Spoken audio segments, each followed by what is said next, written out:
ร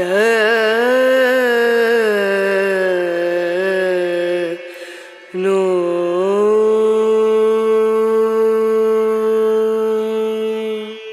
นาเรการทำดีแล้วไม่ได้ดีบางทีทำให้คนดีกลายเป็นปีศาจก็ได้สวัสดีครับชาวไทยสารแหน่ทุกท่านวันนี้ผมมีเรื่องที่ผู้เฒ่าคนหนึ่งเล่าให้ผมฟังตั้งแต่สมัยที่ท่านยังอยู่ประเทศเพื่อนบ้านของเราก่อนที่จะย้ายมาทำมาหากินในหมู่บ้านใกล้เคียงกับหมู่บ้านของผมครับในสมัยที่ผู้เฒ่ายังเด็กหมู่บ้านแห่งหนึ่งติดกับเขตชายแดนของเรามีอยู่20 กว่าหลังคาเรือนการทำมาหากินก็ทำไร่บ้างหาของป่าบ้างล่าสัตว์บ้างแล้วแต่ความถนัดของแต่ละครอบครัวครับราตรีเธอเป็นหญิงสาวแสนสวยจนหนุ่มๆเห็นต้องมองเหลียวหลังเลยทีเดียวครับเธอก็อยู่หมู่บ้านนี้เหมือนกันเธออยู่กับยาย2 คนปีนี้เธออายุย่างเข้า19 ปีพอดี2 ยายหลานจะเก็บผักที่ปลูกไว้ไปขายแลกข้าวแลกเกลือปูปลาอาหารราตรีเธอจะหาเอาตามห้วยหนองคลองบึงในบริเวณบ้านของเธอครับเพราะบ้านของเธอจะอยู่ห่างออกมาทางทิศตะวันออกของหมู่บ้านและติดกับเชิงเขาลูกหนึ่งซึ่งหมู่บ้านนี้ก็นับว่าในสมัยนั้นเป็นหมู่บ้านกลางป่าใหญ่ที่ติดกับเขตชายแดนอยู่แล้วเมื่อบ้านของเธอห่างออกมาจากหมู่บ้านทำให้บ้านของเธอดูเปล่าเปลี่ยวและน่ากลัวไม่น้อยและแล้ววันหนึ่งได้มีเรื่องเกิดขึ้นที่หมู่บ้านคือเป็ดไก่ที่ชาวบ้านเลี้ยงไว้ได้หายไปจากคอกจากเล้าหาซากไม่เจอทุกคนในหมู่บ้านพากันแปลกใจได้จัดเวรเฝ้าแต่เมื่อจัดเวรยามก็ไม่มีอะไรแต่เมื่อไหร่ชาวบ้านเผลอก็จะมีเหตุการณ์แบบนี้เกิดขึ้นอีกกูว่าเป็นฝีมือปอบแน่ๆชาวบ้านคนหนึ่งพูดขึ้นกูก็ว่าเหมือนมึงคนในกลุ่มเสริมขึ้นแล้วใครเป็นผีปอบวะชาวบ้านคนหนึ่งถามขึ้นชาวบ้านเราก็อยู่กันมาตั้งนานแล้วไม่เห็นมีใครเป็นอะไรกูสงสัยว่ายายเมียงยายอิราตรีแน่เลยพูดจบทุกคนก็เงียบคิดตามเป็นไปได้นะเพราะลูกชายยายเมียงเป็นหมอผีแก่วิชาพอตายไปของที่แกมียายเมียงอาจรักษามิได้ทำให้เป็นปอบก็ได้ชาวบ้านคนหนึ่งเสริมขึ้น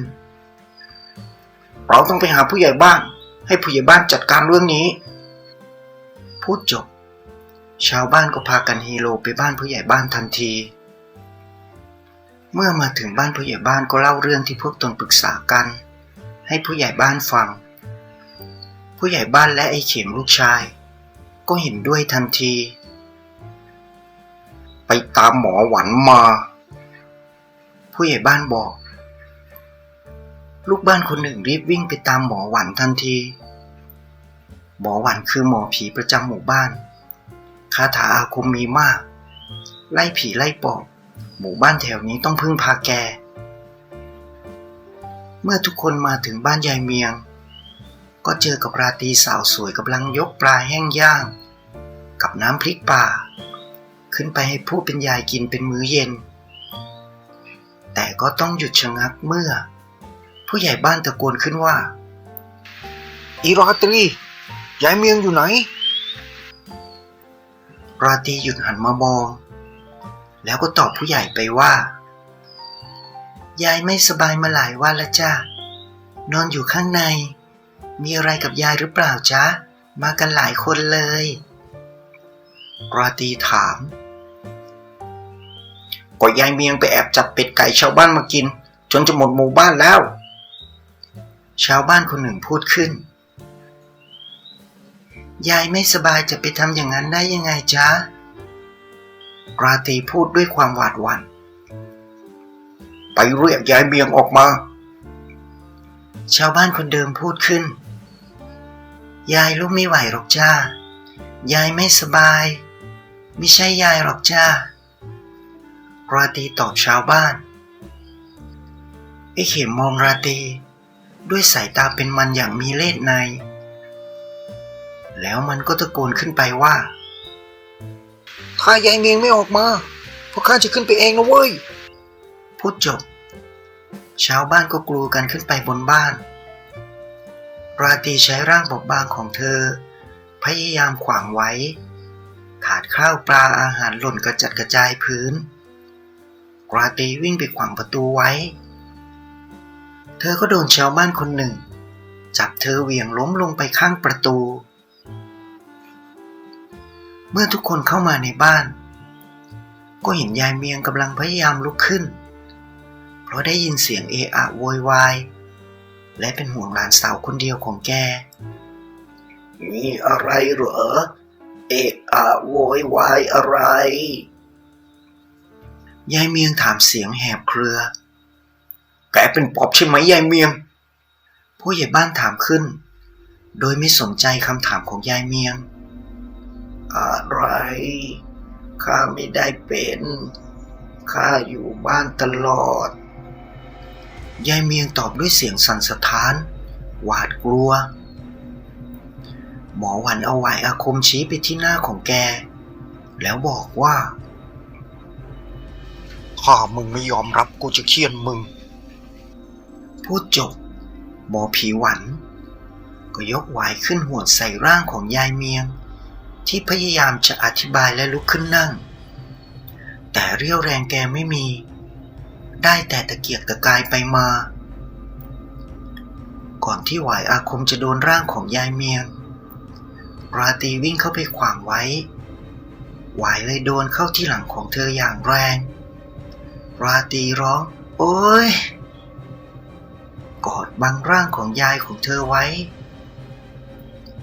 ไอ้เข็มดึงแขนของราตรีออกมาเธอดิ้นรนแต่ก็สู้แรงของไอ้เข็มไม่ได้เสียงหวายที่กระทบร่างดังเพี้ยเพี้ยเพี้ยเธอได้ยินยายของเธอร้องโหยหวนด้วยความเจ็บปวดและได้ยินเสียงหมอผีพูดขึ้นว่ามึงจะยอมรับไหมอีเมียงเธอสงสารยายไม่รู้จะทำยังไงราตรีรวบรวมแรงเฮือกสุดท้ายผลักไอ้เข็มออกไปจนมือของมันหลุดจากแขนของเธอโถมเข้าไปหายายแต่ผู้ใหญ่บ้านตบหน้าเธออย่างแรงจนเธอเซถลาไปชนผนังบ้านด้านหัวนอนเธอเจ็บทั้งตัวและปวดร้าวในหัวใจแวบหนึ่งเธอหวนคิดถึงพ่อถ้าพ่ออยู่คงไม่เป็นแบบนี้พลันสายตาของเธอก็มองไปเห็นขันเงินที่ใส่ของรักษาของพ่อไว้ถ้ามันจำเป็นขีดสุดยกมันขึ้นหัวแล้วบอกว่าข้าขอรับขันนี้เป็นขันของข้าเสียงพ่อก้องอยู่ในหัวของราตรีเธอมองกลุ่มคนเหล่านั้นกำลังลากยายออกมานอกชานแบบไม่ปราณียายผู้แก่ชราของเธอตอนนี้ถูกพวกมันโยนให้กองลงไปกับพื้นยายเมียงเอาหน้าซบพื้นหายใจรวยรินเผยปากพูดเบาๆว่าข้าไม่ได้เป็นปอบแล้วหายใจพะงาบเหมือนจะสิ้นใจราตรีตัดสินใจยกขันขึ้นเหนือหัวแล้วพูดว่าข้าขอรับขันนี้เป็นขันของข้าเมื่อพูดจบเหมือนมีสายลมพัดมาวูบหนึ่งผ่านมาที่ใบหน้าของเธออย่างแรง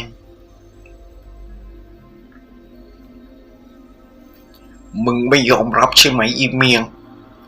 งั้นมึงก็เจอหวายอาคมกูพูดจบหมอผีก็ยกหวายขึ้นหมายจะเฆี่ยนยายเมียงอีกซึ่งไม่รู้เป็นครั้งที่เท่าไหร่แล้ว ตามใบหน้าตามเนื้อตัวของยายเมียงมีแต่รอยหวายเป็นริ้วแดงมีเลือดไหลออกมาซิบพลันนั้นทุกคนก็ต้องสะดุ้งสุดตัวเมื่อได้ยินเสียงคำรามของสัตว์ป่าที่ไม่รู้ว่าเป็นเสียงของตัวอะไรดังกระหึ่มก้องไปทั่วบ้านออกมาจากในบ้านของยายเมียงแล้วทุกคนก็เห็นชาวบ้านที่ยืนขวางประตูอยู่กระเด็นลอยลงไปกองกับพื้นฟุบหน้าแน่นิ่งกลางแผ่นหลังมีรอยเหมือนโดนของมีคมเสียบลึกเข้าไป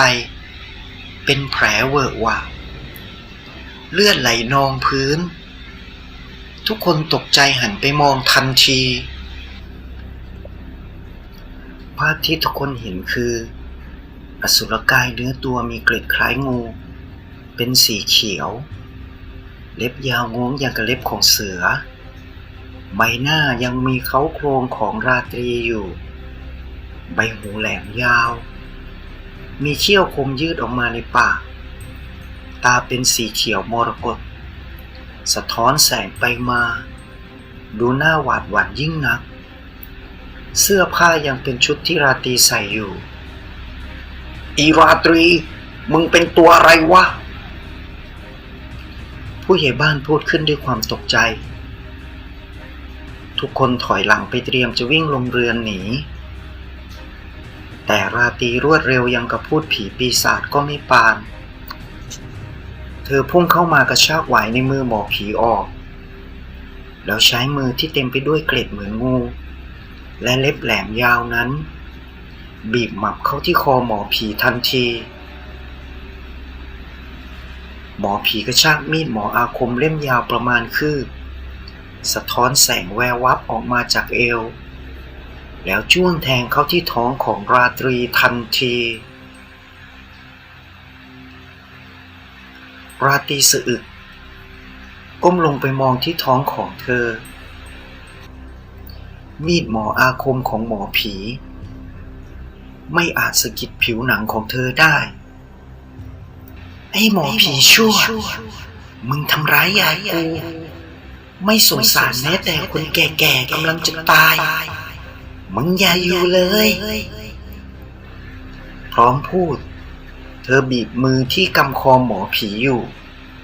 จนได้ยินเสียงดังกรอบ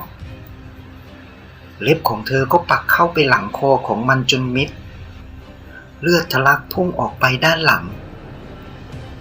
เธอจับมันโยนลงไปกองกับพื้นและหันไปมองยายของเธอเดินเข้าไปอุ้มยาย